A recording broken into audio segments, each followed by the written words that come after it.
Hello everybody, in this video we're going to look at a transient laminar flow around a cylinder in the channel.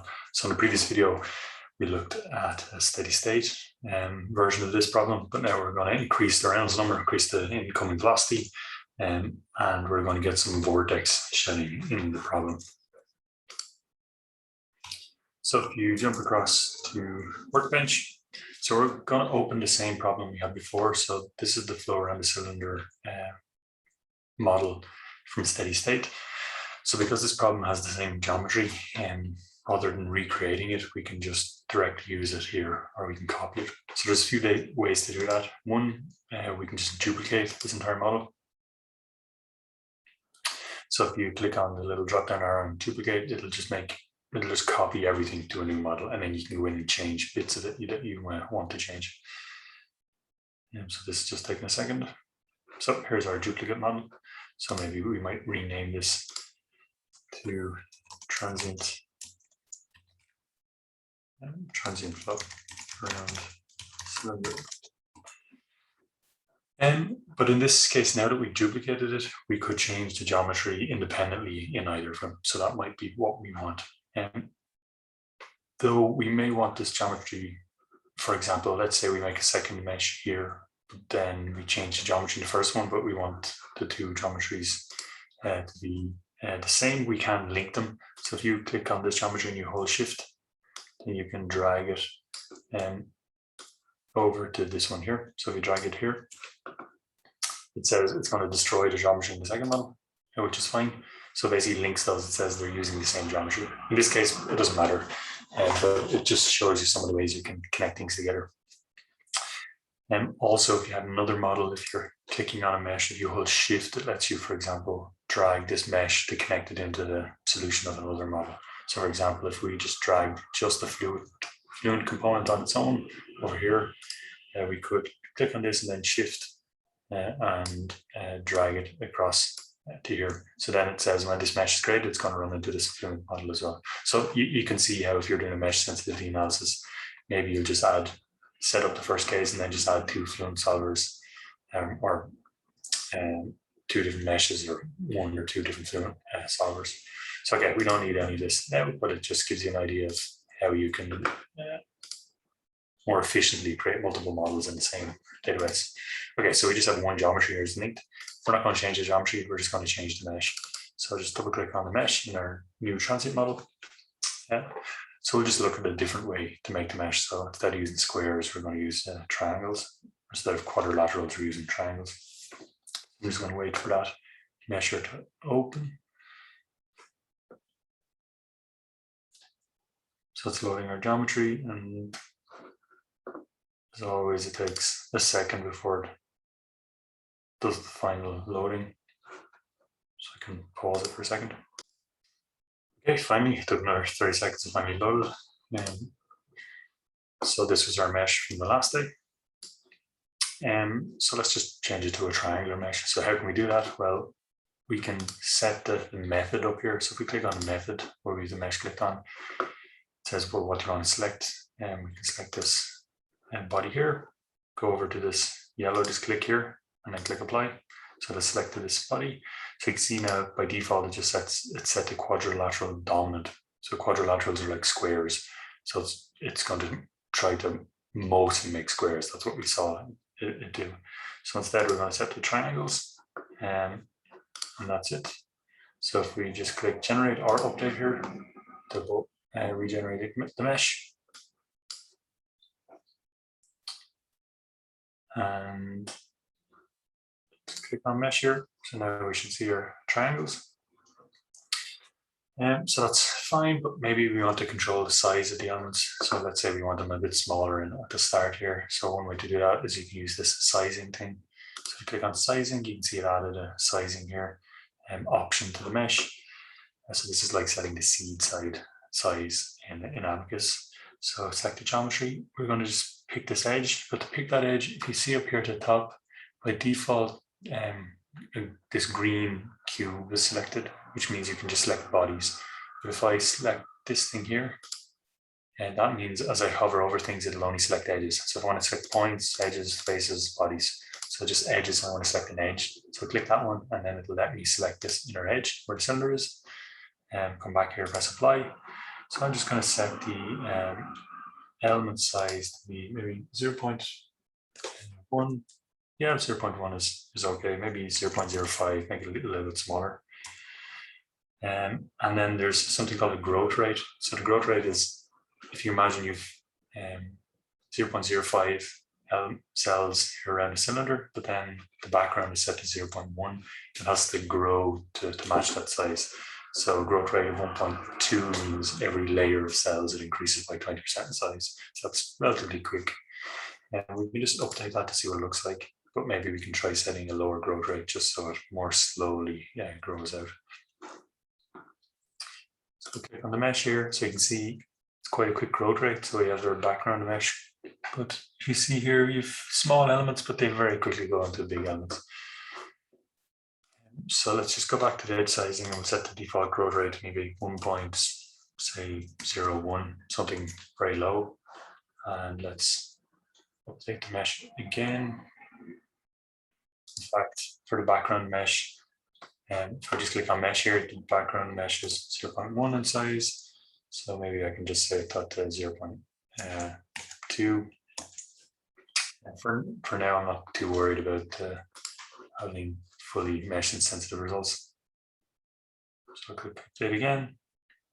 So you can see now you have 0.2 over here, and then based on that slow growth rate, you can see it grows to the same size. So okay, that's maybe a bit slow, and the jump is maybe a bit big.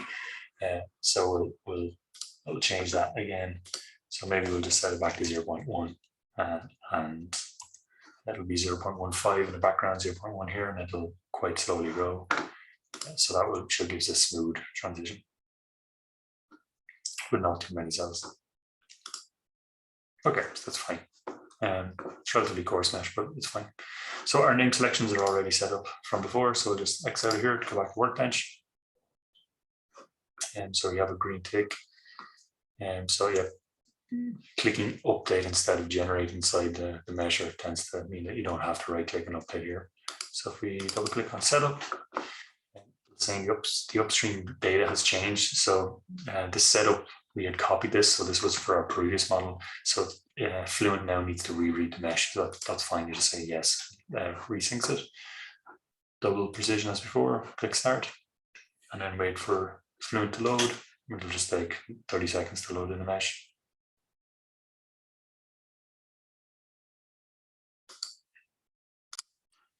Okay, now we're ready. So as before, maybe just double check the scale, everything's fine. Click check, see there's no errors. In this case, we're going to do transient. And we're going to leave everything else the same here. Next, as before, we're just going to go down through the left-hand side.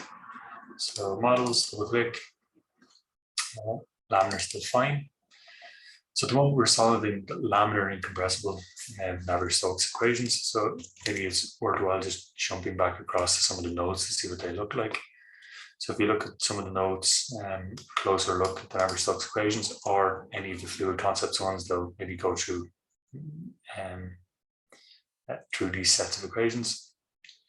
So the form of the equations that are actually being solved here are these incompressible form of the Navier-Stokes. So the Navier-Stokes equations, there's two of them, not just one of them. One is conservation of mass, but if you assume incompressibility, density drops out, and it's basically conservation of volume. So this V here represents velocity. So this divergence is summing anything flowing into something. So it's like taking a piece, each cell, it's looking at how much is flowing in and out of each surface of the face of that cell and saying they all has to sum to equal to 0. And this is the conservation of linear momentum. That's the second equation in the Navier-Stokes. So it has a transient term, it has what's known as a convection or advection term. And this is velocity by velocity. This is what makes it nonlinear. And then you have a viscous stress term and then a pressure gradient term. Then you may have gravity, but we've turned off gravity. So the unknowns in this equation are P for pressure, which only appears in the momentum equation, and V for velocity, which appears in both the continuity equation and the momentum equation. So this is a scalar equation, and this is a vector equation. So this has three scalar components. So we've got a 2D model, so we're going to have one scalar momentum or scalar continuity equation and an x direction for the momentum equation and a y direction for the momentum equation. So the unknowns in this case, fine volume method, will be an unknown velocity, x and y, and pressure at each cell center. So it's fine, laminar. Let's go down and check our materials. Everything should be fine as before. So we had added water. We've then assigned it to this surface fluid, so that should be fine. It's still liquid water. Boundary conditions. The only thing we're going to change is we're going to increase the velocity. So previously, like in the Fertiger and Perich benchmark test case, we were using a lower velocity corresponding to a Reynolds number of 20. But now we're going to multiply by 5 to get a Reynolds number of 100. So rather than getting a steady state distribution, we're going to increase the velocity, and it's going to cause vortices to be periodically shed off the back of the cylinder. So we're going to go user-defined, functions, interpreted, browse. So there's another one available on Brightspace called vortex shedding. It's basically the same thing. It's just the velocity is multiplied by 5. So click interpret. It's going to compile that C code and just make it available for Fluent to set as a velocity condition. So go back to our boundary conditions, double click on the inlet, and this one's already selected, so it's fine. It's actually given the same name as before. So you can just leave it the way it is. We just replaced the actual code. Everything else should be fine here. If we go down here, the reference values this time we'll set them correctly, because we want to use the drag coefficients in this case. So you can't set it to compute from the cylinder, but the cylinder is 1 in diameter. So the projected area looking from the fluid flow will be 1 as well. So if you imagine it's a 2D model, but you can imagine it's like a 3D model where it's 1 meter thick, 1 meter deep. The density, let's just check the density of water that we're using. So this value here, 998.2. So put that in here, 998.2. Viscosity was here, it was 0.001002 maybe. Let's just double check that. 003. Let's check the depth, fine. The length of the cylinder is 1 meter as well. Temperature won't be used. The incoming velocity, let me check that. So let's open up the file.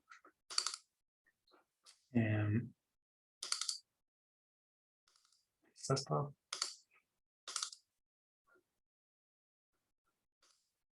Open this file.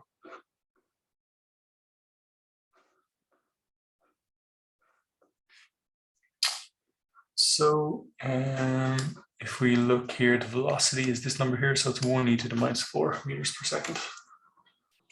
Let's jump back here, 0.00. It's 1 e to the minus 4. Temperature won't be used, viscosity and specific heat is not used, and this y plus for heat transfer is not used. Okay, so those values are set correctly based on the cylinder. So when we output the force coefficients, like the drag and lift coefficients, they will be correct for this problem. You could just take the forces in newtons, drags in newtons, and then you could calculate it yourself in Excel afterwards, but it's more convenient using it here. Methods, we can leave all of these default. Couples fine. If you change any of these, you'll get the same answer. It's just the convergence might be better, the number of iterations to converge might be better. In some cases, some of these may not converge in some scenarios. Couple is generally the most robust one. For transient problems, if it doesn't require too many iterations, piezo can often be maybe faster, but we'll leave it with couple just to be as robust as possible. So there's spatial discretization and transient. So if you look at the slides on numerical errors and on accuracy and order of accuracy, you should know based on order of accuracy the difference between second order and first order. So you can see it as well. In time, it has a different order of accuracy in space. So we'll leave that for now, but these are the sort of things if you're really trying to refine the results, you might generate some initial results and then go back and try to push the accuracy or order of accuracy. Okay, next, report definitions. So let me see, monitors, yeah. So we want to make some plots. So if I double click on report plots, we had one from before, and just delete that, I'm gonna make another one. So I'll just go new, and I'm going to make a new one over here, and it's going to be force, drag, and drag force on the cylinder. And I'm going to also save it to a file and to a plot this time. So the frequency is 1 every time step. So it's actually going to save a file, and I'm going to call this drag force. Okay. And here we have it, drag force. Add it over there. We're going to create a second one as well. Go force report drag. It's going to be drag coefficient, the second one. So drag coef. I'm going to write it to a file and make a plot as well. And the drag direction is in the correct direction. And this is what the file is going to be called. So click OK. So I have drag and coefficient. And see, so if our drag coefficient, we can close this section now. So if you'll see it actually populated here, you have a drag coef file and drag force file and drag coef plot, drag force plot. So they'll be created now. If you want to delete them, you remove them from there. The other thing is when we run a transient problem, Fluent will only store the fields at the last time step. So like the velocity and pressure at the last time step. So typically for a transient problem, you may want to see some intermediate time fields. So this is different to Abacus. For example, Abacus will often store many times before the last one. So how do we do that? So if you click on this calculation activities and just double click on it, let's check, are we set to transient? Yeah, we are. But actually I skipped initialization, so let's just initialize the solution first. So in this case, we basically want to just set a starting velocity field. We could set it to be 0 everywhere. So it is a transient problem, so the initial conditions do actually change the answers. So whether it starts at 0 or is a starting velocity field. So we'll set everything to 0 and click initialize. And then we have to do that because otherwise we couldn't generate animations. So if you go solution animations then and the calculation activities, so this lets us save, for example, if we want to save the velocity field every time step, and we can do it here. So we're going to do that. So we're going to go new object, contours, velocity, and velocity magnitude. And we're going to click display, see what it looks like. It's 0, we initialize everything 0, that's fine. I call that velocity. Save display, close. Now I have our velocity here. So it's going to be stored in window 5. Every time step we can store it. But in this case, we're going to do quite a lot of time steps. So we don't want to store all of those results. We'll end up with a very large results file. So I'll be conservative to begin with. I'll say we'll store every 50. So click OK. So that's it, ready to go. We could make another one for pressure if we wanted. So run calculation. Click check the case. Fine. So we've time step. It looks a little bit different now because it's a transient problem. So by default, Abacus uses adaptive time stepping, but by default, Fluent uses fixed. So we're just going to leave it with fixed. So the time step size for this problem, we're going to have 400 seconds. So if you think about our actual incoming velocity, it's quite low. It's 1 × 10⁻⁴ seconds. And the cylinders, our domain is 22 meters long. So the time we have to look at is quite long. So for example, we'll probably try 1,000 time steps. So 400,000 seconds. So this is just based on our Reynolds number. Doesn't really matter, but because of the Reynolds number and the fluid we picked, fluid properties we peak, that means that the velocities are all very low and that the time required is quite high. So the time is 400 seconds. So it's going to try to solve at 400 seconds for velocity and pressure everywhere. Then when that's solved, it's going to go to 800 seconds, then 1200 seconds, and it's going to do 1000 time steps. At each time step, it has to solve these nonlinear equations, so it has to iterate to do that. So 20 iterations is probably more than enough. Set it to 100 just because I want the residuals to definitely be hit. And that's fine. There's some other settings here you can play with, but they should be all fine. So I'm going to click calculate now. So this will take a while. I'll let it start, but I'll pause the recording and I might go off and grab a cup of tea or something.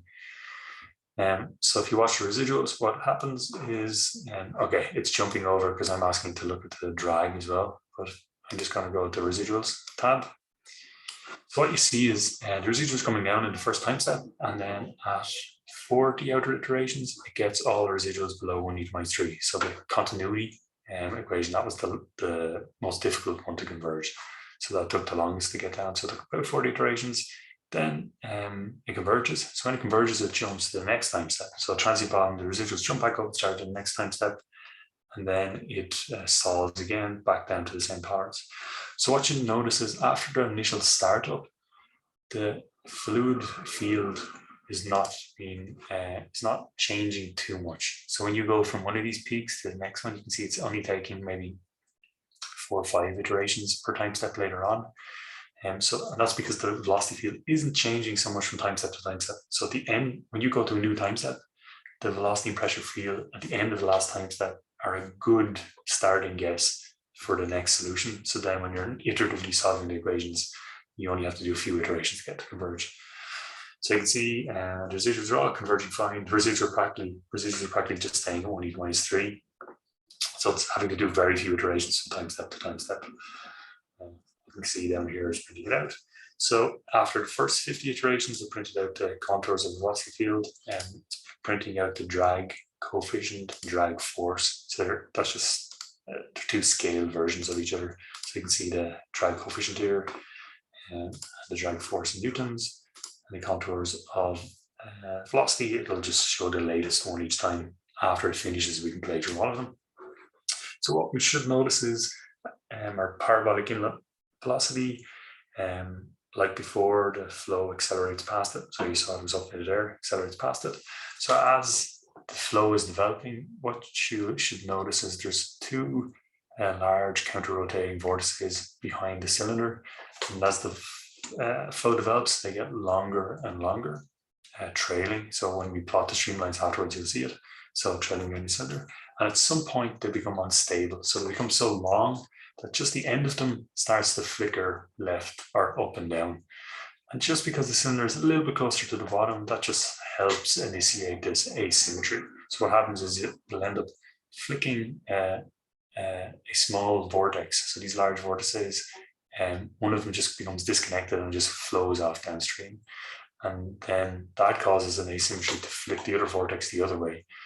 And what happens is it develops this periodic motion where a vortex gets flicked off to the top and then to the bottom going the other way.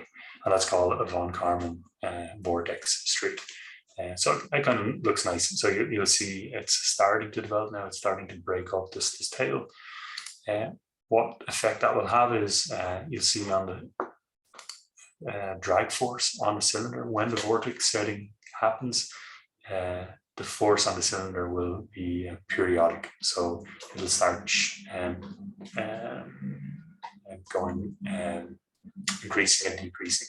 So if you imagine if you were ever able to tie a small string to a ping pong ball and hold it out the window of a moving car, it'll shed vortices, so it'll just vibrate side to side, and that's due to these vortices being shed.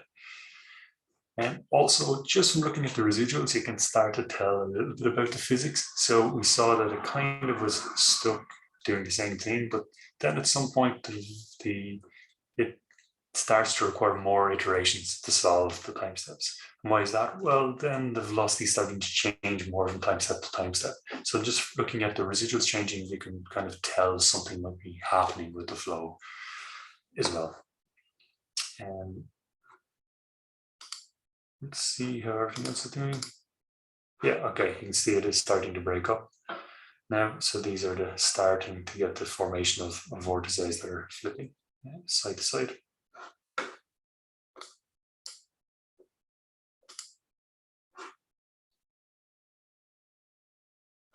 So you can see here at the bottom left, it's giving the countdown of the number of time steps left. So I set it to 1,000 time steps. So, okay, it's already gone through coming up with 60% of those. So it's actually not taking that long because it's a relatively coarse mesh. But I'm going to pause the video until we get to the end of the recording. Okay, so it's done now. So it pops up saying calculation's done. So I can just jump through some of the tabs, residuals. Drag force, we can't see very much because there was a peak at the start in the startup. So we can't see very much there. And same with the drag coefficient, but we'll reload those and change the scales to see what they look like. And then this is the final time step. So you get some vortex shedding you can see. Our course's mesh is a bit coarse, so they kind of get dissipated due to the mesh errors later on. Okay, so like before, we can look at our contours. We're already looking at velocity, but if we want to look at pressure, we can do that as well. So vortices tend to have lower pressures in the center of them, so you can kind of see them there. Not that great. There's a bunch of other things you can look at here as well. So like if you look down through any of them, you can like look at the different components. If you scroll down the bottom, there's some more exotic ones, so things like the Q criterion and lambda 2 criterion. So these are often used to try see turbulence. So they look at different functions of the velocity field typically to see if they can notice vortices, and there's a variety of other criteria to look at. Sometimes they can be useful if you're looking for particular flow structures. Let's go back to velocity magnitude. It's fine. Maybe we could do some path lines as well, released from the inlet. And so you can see a little bit, not so clear. So in this case, the mesh was actually kind of coarse. So probably you would go back and make a finer mesh, and then it would preserve the vortices rotating. So the vortices are about the size of the cylinder. So probably you'd want a bit of a finer mesh to preserve them. So if you did have a finer mesh, you would see them being transported down the domain itself. But I wanted to keep the calculation time relatively low. And if you want to see the video, go back on animations down the bottom, playback, double click. So we'll have our animation sequence here. You can click play here. So this shows the velocity field starting up. So if you remember here, we stored every 50 time steps. So I think that gives us our 20 frames. So maybe if we stored every 20 or something, it would have still been fine. So let me just slow this down a little bit. So if I play through this, so you can see the flow developing. There's two counter rotating vortices at the back, and then you can see they become unstable and it starts flicking side to side, this tail, and that flicks off vortices and counter rotating in the opposite direction, so down, up, down, and that causes a change in lift and drag on this cylinder periodically. If our mesh was a bit finer as well, then you would notice these vortices here won't disappear so quickly. So one type of mesh error is this kind of diffusion error that it tends to just delete energy versus time. So finer mesh would help there. Okay, so I might look at some of the plots now. So if I double click on plots here, if I go data sources, load file. So if you go into, let me just go back out again, documents or wherever you store them. So I had them here. So I have these flow around cylinder files, and that folder gets created when you save the project. Go in there, TP0, FF-1, and Fluent. So you have to go down through the directory bit. You'll see there's a drag coef and a drag force file here. So if we look at the drag coef one, go OK, and we can go plot, and then we'll plot them here on the screen. So I think we're plotting something else here as well. Oh, it has actually both of them here already. So that's pretty good. So we may have to remove a few things here. So if this flow time is in the way, we can just remove that. But again, so you want to show time step versus drag force, actually drag coefficient. Okay, what do we? I think I've loaded two things again. Coefficient drag force. I'm just going to click on that, remove that. But okay, so finally. So if you see, we get a big peak at the start, and then we can't really see what's going on. So I'm just going to change the axis here. So I'm going to go to the y-axis, and rather than auto range, I'm going to set the values here myself. So we're going up to 10. So maybe if I try a minimum of 2 to 5, pi plot. Okay, we're getting better. So maybe 3.5, say 2.5, 2.5 to 3.5. So I'm just trying to see what happens as the vortex shedding starts to occur. Okay, we're getting closer. I can probably go 2.9 or something like that on the bottom one.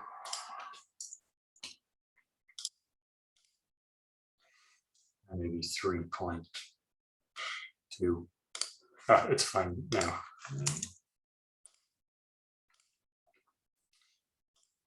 So the purpose of this is you get a coefficient initially peaking, and then it tends to level off. Then it's reaching some semi-steady state value, but then this instability occurs, and then the vortex shedding starts to happen.